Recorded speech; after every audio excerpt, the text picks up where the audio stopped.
Di langit Yunani kuno, Zeus, raja para dewa, merasa gelisah.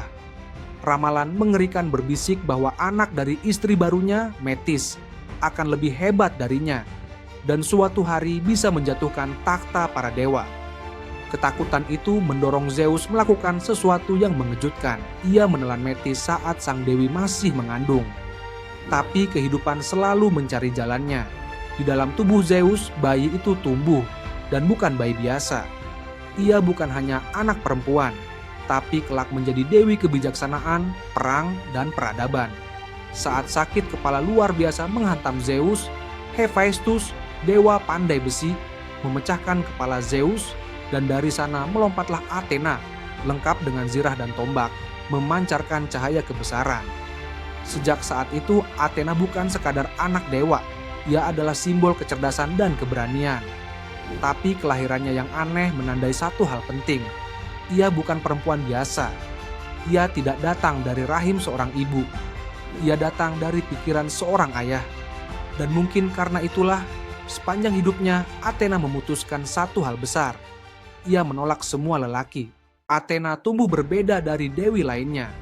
Ia tidak didefinisikan oleh pesona tubuh atau rayuan cinta, tetapi oleh kejernihan pikiran, strategi, dan keadilan. Ia mengenakan baju zirah emas dan helm perang, bukan gaun sutra dan perhiasan seperti Aphrodite. Ia tidak mencari kekasih, tidak tertarik pada permainan hati para dewa. Dalam kisah para dewa Olympus yang penuh cinta terlarang dan nafsu, Athena berdiri sendiri, tegak dalam prinsip dan kesendiriannya. Namun bukan berarti hatinya kosong. Athena adalah pelindung kota, pembimbing pahlawan, penggagas hukum dan moral. Cintanya tidak diarahkan pada satu pria, tetapi pada manusia yang gigih, adil, dan berani. Ia membimbing Odysseus dalam perjalanannya pulang ke Ithaka, bukan karena ketampanan Odysseus, melainkan karena keteguhan dan kecerdikannya. Ia mengajari Perseus cara mengalahkan Medusa, bukan karena kekaguman romantis, tetapi karena misi keadilan dan perlindungan umat. Meski banyak dewa jatuh hati padanya, termasuk Hephaestus dan Ares, semuanya ditolak. Ia menolak karena tahu cinta yang didorong oleh hasrat hanya membawa luka dan ketimpangan. Baginya, cinta sejati adalah dedikasi pada kebenaran dan tanggung jawab. Inilah yang menjadikannya unik. Athena bukan tanpa cinta, tapi ia mencintai cara yang berbeda. Dalam dunia dewa yang dipenuhi pertarungan ego dan dominasi, Athena membawa keseimbangan. Ia bukan dewi yang bermain dengan perasaan, tapi penegak logika dan moral. Dan justru karena itu ia sering disalahpahami, dianggap dingin, bahkan tak berperasaan. Padahal di balik ketegasannya ada pengorbanan besar yang jarang di pilihan Athena untuk hidup tanpa pasangan bukan hanya keputusan pribadi. Itu adalah bentuk perlawanan terhadap struktur kekuasaan yang menjadikan perempuan sebagai pelengkap. Ia menolak tunduk pada keinginan Zeus, bahkan saat ayahnya sendiri mencoba mengatur perjodohan. Ini membuat banyak dewa marah, tersinggung, bahkan merencanakan balas dendam.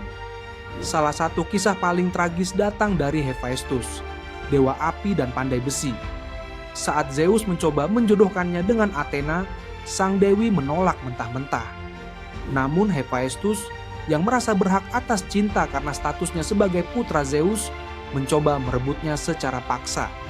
Dalam perjuangan membela diri, Athena berhasil menangkisnya.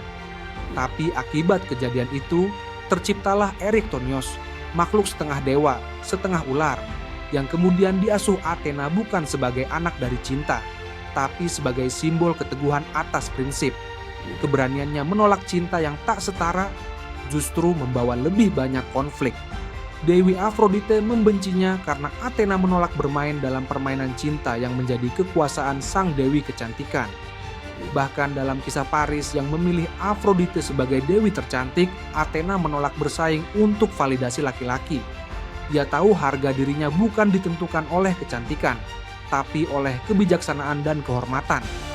Namun sikap keras ini bukan tanpa beban. Athena tahu bahwa dalam menolak cinta, ia juga menolak kebahagiaan pribadi. Tapi ia tidak goyah. Ia memilih jalan berat demi menjaga martabatnya dan memberikan teladan bahwa perempuan tidak harus bergantung pada lelaki untuk memiliki kekuasaan dan harglam. Athena tidak hanya berdiam di Olympus.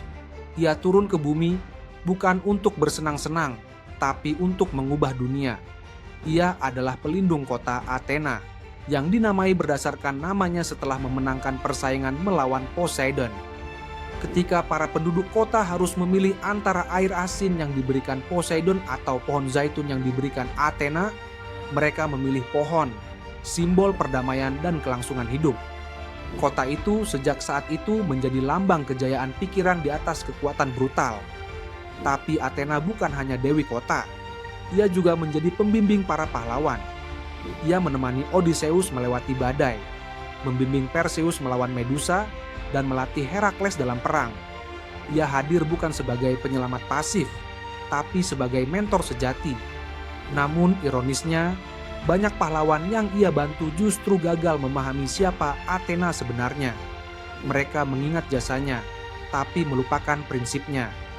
Dalam perang Troya, Athena berdiri di pihak Yunani, tapi bukan karena kebangsaan atau dendam. Ia berada di sana demi kehormatan, karena perjanjian yang dilanggar dan harga diri yang diinjak. Namun perang itu juga memperlihatkan sisi lain dari Athena, bahwa meski ia penuh kebijaksanaan, ia tidak bisa mencegah darah tumpah saat ego manusia tak bisa dikendalikan. Ia menangis dalam diam, menyaksikan pahlawan-pahlawan yang dulu ia latih jatuh satu persatu karena kesombongan. Inilah dilema Athena. Ia ingin membawa kedamaian, tapi kadang harus menempuh jalan kekerasan untuk menegakkannya. Namun, hidup tanpa cinta bukan berarti tanpa konsekuensi. Banyak yang melihat Athena sebagai sosok kesepian, yang tidak memiliki pasangan, keturunan, atau kelembutan. Ia agung tapi jauh, kuat tapi kaku. Tidak seperti Hera yang mencintai atau Aphrodite yang menggoda, Athena memilih jalannya sendiri. Dalam dunia penuh intrik dan emosi, ia adalah benteng logika terakhir.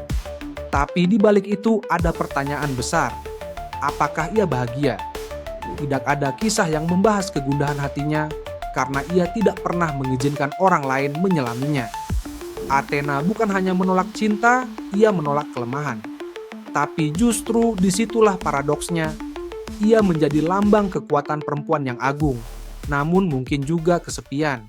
Athena mewakili perempuan yang memilih berdiri sendiri, yang tidak meminta diselamatkan dan tidak mau dikendalikan. Di era sekarang, banyak yang mulai meneladani ketegasannya. Perempuan yang membangun karier tanpa kompromi, yang memilih rasionalitas di atas romansa, yang tahu bahwa cinta bukan segalanya. Tapi dari Athena kita juga belajar bahwa kekuatan sejati datang dari dalam, dari keyakinan, pengetahuan, dan keberanian.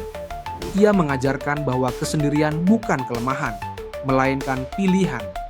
Jika kisah ini menggugah hatimu dan memberimu sudut pandang baru tentang perempuan dan kekuatan, jangan lupa follow channel Biografi Kilat untuk narasi inspiratif lainnya dari mitologi, sejarah, dan tokoh dunia yang mengubah zaman.